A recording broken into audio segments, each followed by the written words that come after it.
Welcome everyone to the Effective Managers webinar, How to Get the Most Out of Performance Management Meetings. I'm Dwight Mahalitz, I'm President of Effective Managers, and I'm very pleased to welcome you to this webinar today.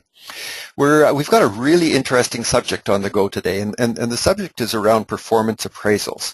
And the question I have for this webinar is the annual performance appraisal meeting dead? It's a more interesting question than you might think, and you'll see what I'm getting at as I go through the presentation today. In my opinion, humble as it may be, that the annual performance appraisal system, the way it is in place, should be dead, and that it really is not doing what it should be doing for organizations, and it's not supporting managers in terms of the work that they need to do to be successful as managers. So today I have four things that I'd like to go through with you. The first is to answer the question, what is performance management? Because, often we're thinking about the performance appraisal system and kind of getting back away from performance management. Now, I'll say more about what I mean by that as we go through this. The second is why it matters and why it is that we need to think appropriately and in the right way about performance management systems. The third are my suggested approaches for improving performance management, and then finally a summary and the closing session that we will have at the end. So let's start with performance appraisal. I think of performance appraisal as the HR system. So the HR system requires an annual session with employees to assess their performance, to coach them, to mentor them, to support them in terms of being as successful in their role as possible. In other words, to perform at the ideal in the ideal way in their position. Most, I will give it credit to, most performance appraisal systems do suggest more than one meeting, but there is the one annual meeting where the records are taken, the notes are made, and the documentation is prepared. So in the eyes of most people who are being performance appraised, they see this as an annual process that starts with some kind of goal setting at the beginning of the year, and then ends with performance appraisal system meeting. At the end of the year.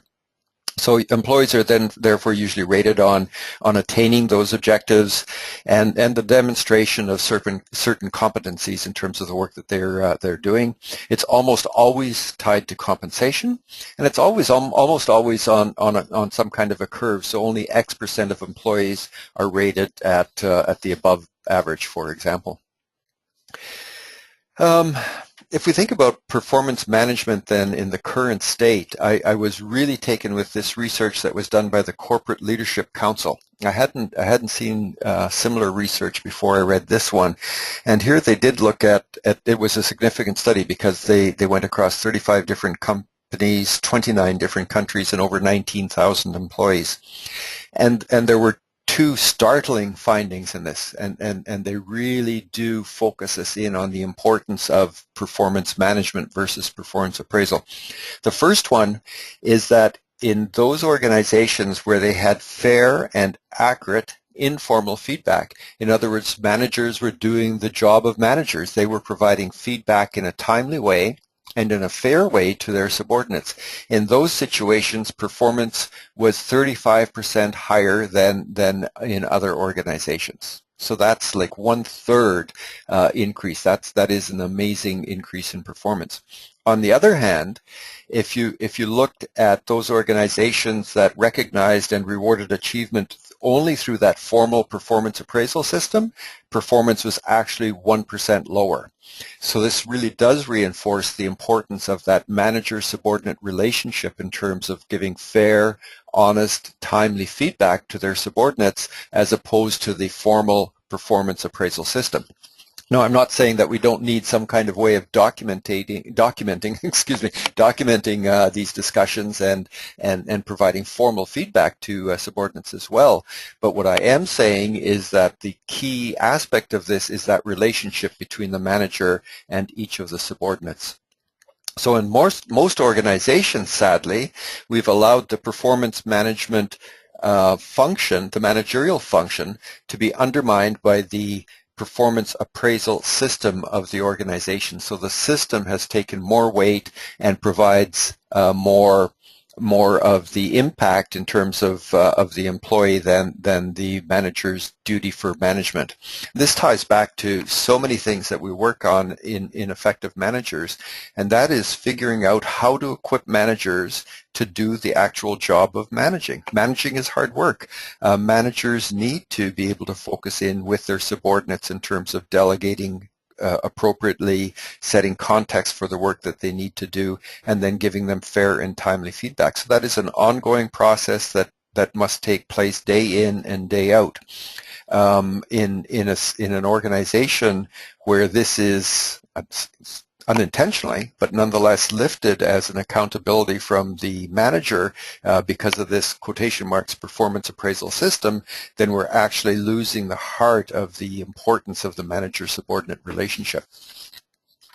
So the three reasons then that I believe in the current state that the performance appraisal systems currently in place are failing us, the first one is that ongoing feedback is necessary and it's not happening. The second is that feedback needs to be accurate and timely, and it tends not to be. And the third is that formal performance appraisal systems seek objectivity. And this last one I'll spend a minute on because it's counterintuitive to a lot of individuals. If we think about performance appraisal systems, because they're tied to compensation and because they impact on a person's career path to such a large degree, there's a tendency for organizations to think that all employees need to be treated the same in terms of performance appraisal. And I think the base argument there is correct. All employees across the organization should feel that they are treated in the same way from their managers. So they have to be treated in a fair way. But the definition of same has been taken to mean that all performance appraisal systems need to be conducted in the same way, and there's this desire to somehow create an objective means of appraising performance. There's an example I love to give. If you have two, I don't know, let's pick sales managers. And one sales manager has a target of X, and the other sales manager has a target of X. So they both have the same target. One underperforms, so they deliver some number of units less than X, and the other overperforms. They produce some number of units more than X in their sales. So the question is, which one does better? And the answer is that with the data I've given you, you can't possibly know because you don't know the situation of the managers. One manager might have been in a situation where there was a new client came into their territory, and or there was an economic boom or whatever. So the orders just came rolling in and they far exceeded. Whereas in the other area, there might have been a downturn or a big client closed or whatever, and they had to work their tails off just to be able to come in 10% under what their target was. So it becomes a role of the manager not to check the box, you know, who did better in terms of the objectives that were set at the beginning of the year, but what was the performance of that employee throughout the year, being aware of the work that they're doing, be in touch with them, coaching them, helping solve problems that they're not able to solve, and so on. It's this interactive process between the manager and the subordinate that creates this performance management loop to help get the best out of all employees and ensure that they're being successful as they can be in their roles. So I'm not a fan of objectivity in performance management. Certainly, I'm a fan of systems, and I'm a fan of equity and fairness.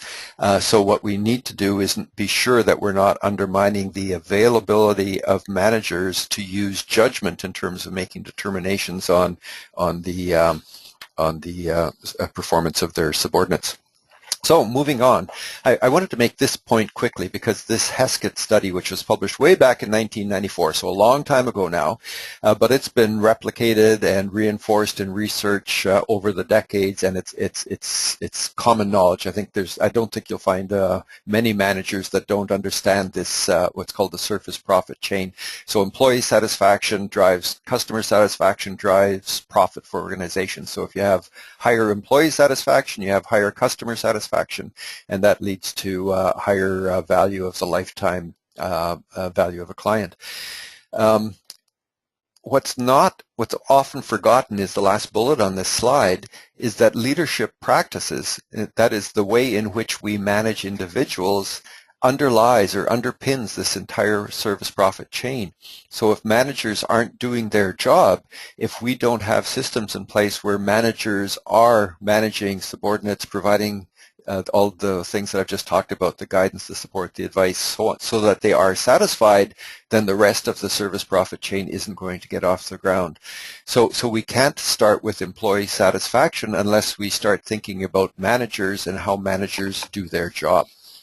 So that was the point I wanted to make on that slide.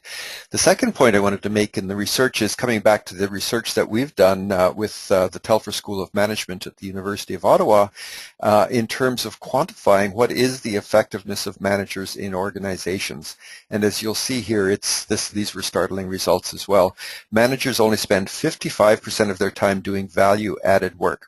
Now, value-added work is that work which only that individual in that position with their capability and the resources that they have available to them are able to do. So that's about a bit of a mouthful, but the value-added work really comes down to what any one individual can do to add value to their position in terms of the nature of work of that position. So in a manager position, it's partly helping the organization reach its strategy, so it's the ongoing operations and strategic goals that they may have delegated to them, but it's also that work about managing their subordinates, because there's no other position in the organization that can manage their subordinates in the way that their manager can.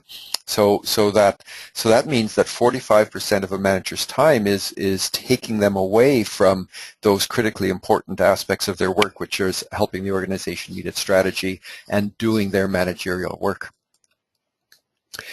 So I'd like to make 2 points here, one on this slide and one on the next slide that helps set the tone. So I won't spend a lot of time. I've got a webinar on these new texts, these next 2 slides, that the whole webinar is just on these on these 2 concepts.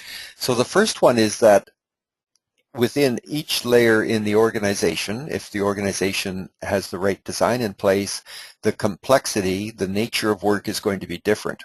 So if we think about the work of a worker versus the work of a vice president, just intuitively we know that there's a difference in the complexity of the work.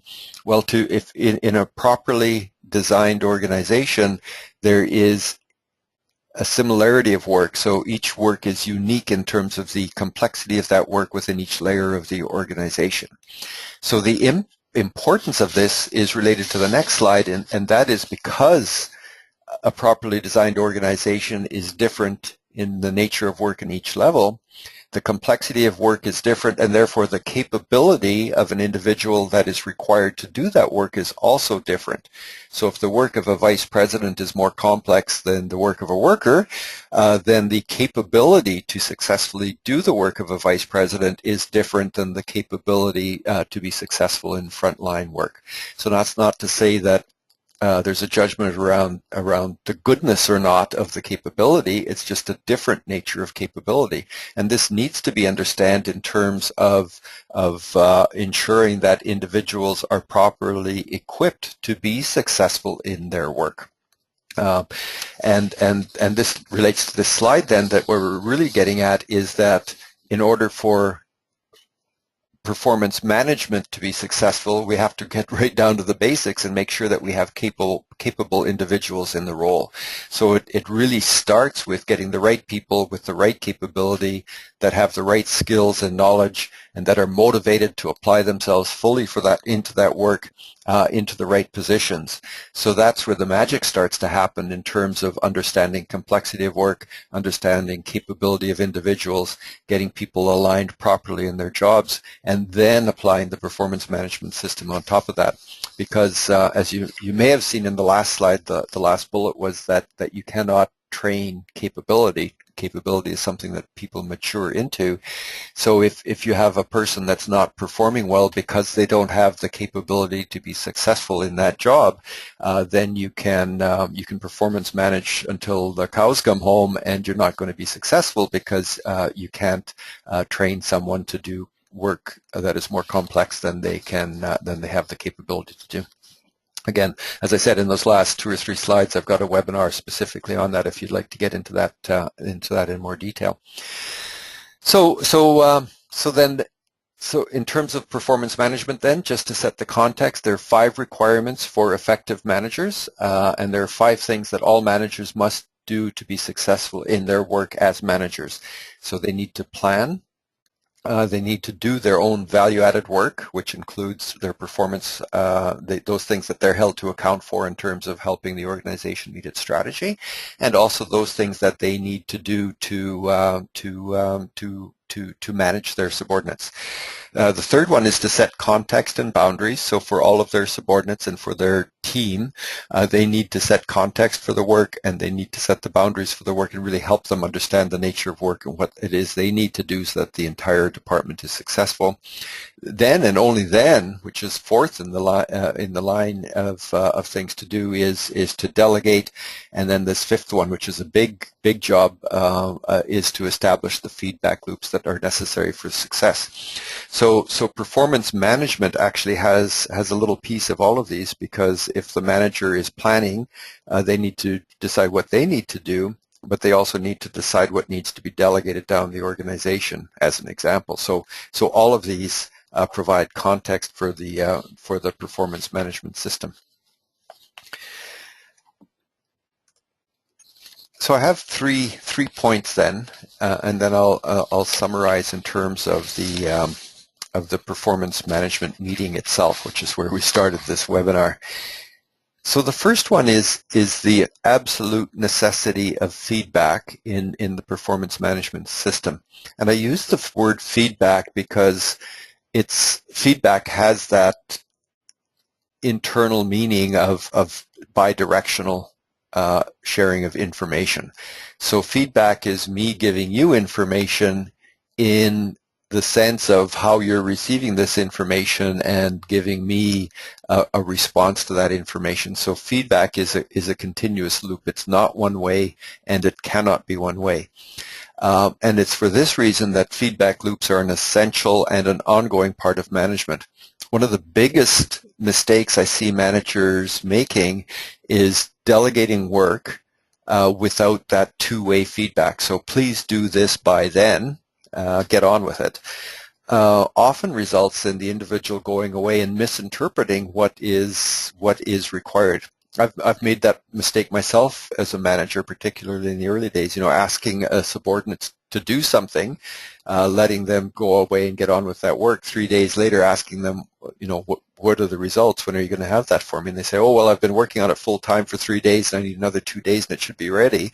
And I go, what? I thought you could have that done in 2 hours. So it's a fundamental misunderstanding of what is the request and what are the resources that are going to be required to provide that. So you need that back and forth in terms of this is what I expect you to do. These are the resources that you have available to do it, resources including the time it'll take you to do it, and then the back and forth in terms of whether that's reasonable or not from the perspective of the subordinate.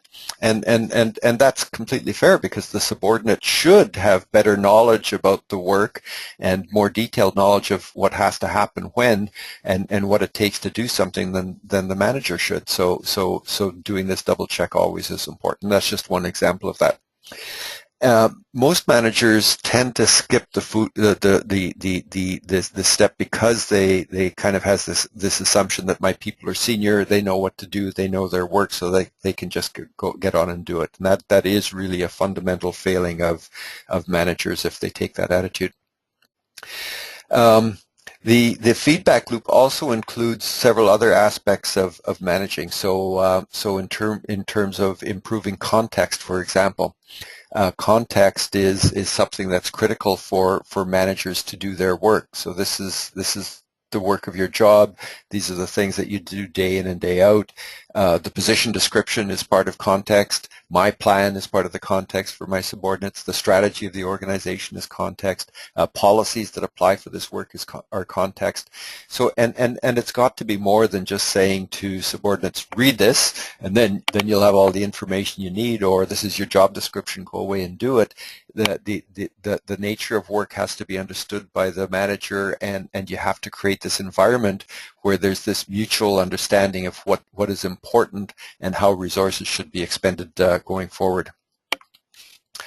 We talked about two-way already, and then the last bullet is that this feedback loop is very important on a one-on-one basis, but also on a team basis, so that the manager is bringing together the team so that they understand the work of each other. So how do they collaborate as peers, but also the overarching deliverables that the department has, so that the manager's objectives are understood by the team, so that they know how they're contributing to that as they move forward.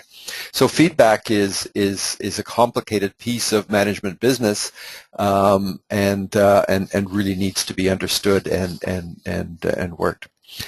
The second. So the first part was kind of on the process of feedback. The second is in terms of the nature of feedback, and I really focus in on these 3 points here. So the first is that feedback needs to be fair, and by fair I don't mean the same. So fair from the perspective of the person receiving the feedback is, does it truly represent reality? So does the person have a good understanding of my situation and what caused me to act in the way I did, and is giving me this feedback? And this feedback can be positive, or it can be negative, or it can be neutral. But in any sense, the person needs to feel it's fair. So if it's bad news, they understand the reason why it's bad news, and they're getting additional information in terms of how to improve going forward. And it needs to be accurate in terms of being absolutely well understood by the manager in terms of what the impact is of that feedback. And then third, it needs to be timely. This is why I'm an absolutely abhor the once per year performance appraisal meeting, because the feedback is not timely. Managers and subordinates of managers need to understand how they're doing, if not on a day-to-day basis, on a regular basis, and in the appropriate time frame. So a frontline worker who comes in, gets an assignment that day, and then goes home that evening would need pretty much daily feedback in terms of how they're doing, whereas a vice president, it might be a monthly or a quarterly check-in. So again, to be timely isn't necessarily the same for everyone, but for it to feel fair and accurate, the timeliness also needs to be there and needs to be appropriate with the position. I'd like to refer back on this one to the research that we did with Telfer, and that is that in that research, effective managers found that only 46% of managers feel that they are receiving feedback in a timely way. So this is just really not good enough in our organizations. We can do better, and managers deserve better.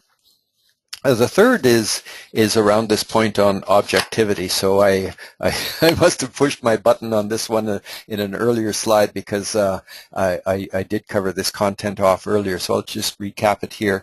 Is that objectivity is appropriate in many situations, but the downside of objectivity is that it detracts from the use of judgment.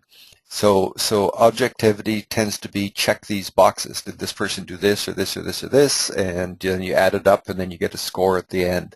And managing performance is more complicated than that. So we need to create performance management systems where managers realize that they are accountable for doing this work and that they are accountable for using their judgment to make decisions and to provide feedback in an appropriate and timely ways with their subordinates. So this work needs to happen in an ongoing way by each manager.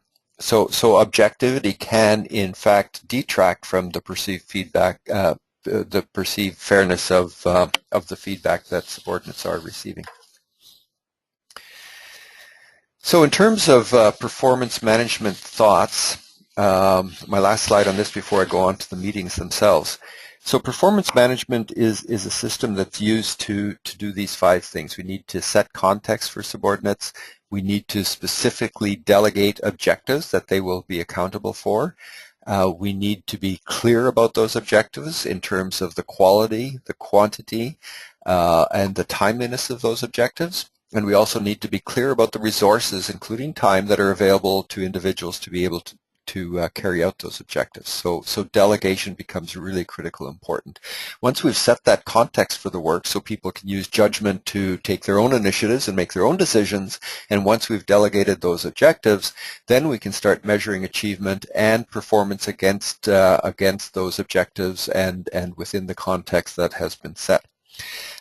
Once we as managers are able to measure that achievement, then we can provide feedback to employees, and then, and only then, this is often linked to compensation. So it's absolutely fair in organizations, and I think all employees would agree with this, that if I am being measured fairly against all of my peers, those who are performing better are deserving of a higher increases in compensation than those that are doing not as well. So the whole question then becomes, how do managers ensure that this is fair and appropriate? The last point on this one is, in terms of performance management, is that it needs to start at the top of the organization with the CEO and flow down through all managerial layers right to the front line. So in the same way that a director needs to set objectives and provide ongoing performance management for manager level, vice presidents need to do it for directors, and the CEO needs to do it for the vice presidents. And this is a critically important part of management that must occur at every level in the organization.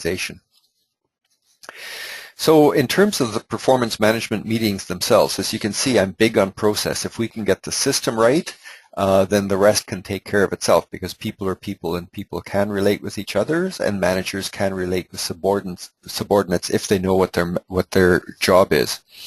So from the perspective of the manager, in terms of performance management meetings, the manager needs to establish timely and appropriate feedback sessions for the team. So how are we doing as a team? This is how we're measuring ourselves, and this is how we're doing. And for each individual, so sitting down with each individual against those things that have been delegated and talking about how they're doing, where they might need help, coaching, and reflecting those good things. So the pat on the back when that is deserved. If something good or something not so good happens, it's critically important that the manager not wait for those regularly scheduled meetings. So that feedback has to be given immediately. And I think that's pretty much common sense, that most people would understand that, and yet it's surprising how many managers just don't make the time to do those things. We need to include strategic initiatives in the feedback loop. So this is how you're doing in your job. As a result of that, this is the impact on what I'm able to accomplish in my job. And as a result of that, this is how we are able to help the company achieve its strategy. So helping each employee see how their performance is driving or failing to help drive the strategy of the organization becomes an important part of that feedback. So it's not just about what you're doing in your job and what you're accomplishing in your job. You are part of that greater effort that is helping the organization achieve its strategy. And this is how you are helping impact that, either positively or negatively, and one would hope mostly positively. And my last suggestion in this area, and this is one that's not commonly implemented, is that you separate the compensation meeting from the formal performance appraisal session. So I said earlier on that I'm not a fan of the once a year appraisal meeting, because what that means is that most appraisal meetings only happen once a year, and that's just not sufficient. However, I do understand and agree that you do need that one formal meeting per year where you are going to document the annual performance, and that is going to have an impact on compensation. So I think that is fair, and the system can require that, and managers need to accommodate that as part of their overall performance management system.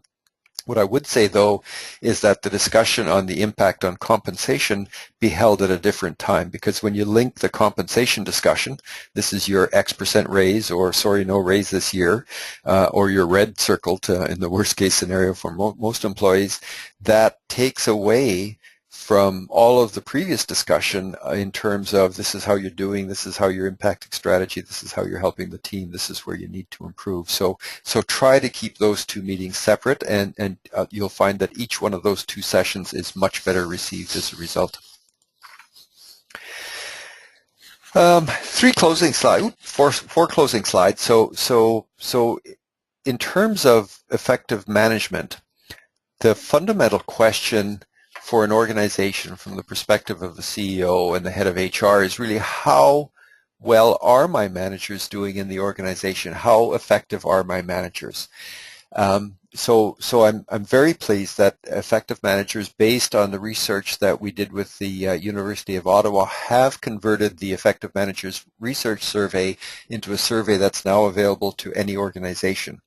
So whereas traditional employee engagement surveys require all employees to spend a certain amount of time completing this, only managers in organization complete this survey, and it can give insights into root cause issues in a way employee engagement surveys just simply are not able to do. I'm going to come back to that thought in a minute, so don't lose that thought. So that was the concluding thought on performance management, and I do thank you for that. I did want to highlight to everyone that we do continue to provide our webinars every 2 weeks. The next one is on organization design. Is it an art or a science? I'm really excited about this webinar because I've had a lot of feedback about organization design principles and how they underpin so much of everything else that I'm talking about. So we're really going to take the bull by the horns in this one. And then 4 weeks from today, we'll be doing organizational effective beyond profits, why it really matters. And there I'll really be getting into trust in organizations. You know, how is it that we work together in organizations to really help organizations to be successful and successful in all ways. A little ad from your sponsor. I've recently published The Effective CEO, the balancing act that drives sustainable performance. While it's directed to CEOs to help them understand the system that needs to be in place and the 6 key functions of CEOs, it can be very interesting to executives in different parts of the organization that might have large functions, or that might be aspiring to be CEOs at some point in the future. So that does bring us to a close. Thank you very much. I really appreciate your time and your attention. If you would like daily management tips, do follow me on Twitter. I have a newsletter which is published monthly. You can see that and register for it on effectivemanagers.com. And we also have a wide variety of content on effectivemanagers.com, which is available freely to individuals to help them improve their effectiveness as managers. And the article that I just recently published, which I said I would come back to, is that asking the question, are you disillusioned with employee engagement surveys? You are not alone. So if it twigged your interest about why employee engagement surveys don't get to root cause, in fact they're at a symptomatic level, this is an article that you have to read. So thank you very much for your time, all of you. I see I did go 2 minutes over. I apologize for that. I thank you for your time, for your attention. There's a very short quiz that pops up when we exit the webinar. If you would take a moment to help me improve these webinars by giving me some feedback. There's only 3 questions. I would very much appreciate that. And if you do have any questions, feel free to drop me an email. I would be happy to follow up with you. So thank you very much, and have a great rest of your day. Bye. Hi, I'm Dwight Mahalitz, President of Effective Managers. Thank you so much for downloading the webinar. I hope that you enjoyed it and will find it useful. Feel free to check out other parts of the website for interesting downloads. Most are free, some are at a nominal charge, but I'm sure you'll find lots of interesting tools there and things that can help you be more effective. And in fact, that's what my job is. My job is to help you, help your organization be higher performing. The bottom line is that I want to start where you are, understand your problem, and provide services that can help you solve that problem and implement a solution as quickly and as effectively and as efficiently as possible. Give me a call, drop me an email. I'd love to hear from you, talk about your situation, and see if there's anything that we can do together. Thank you.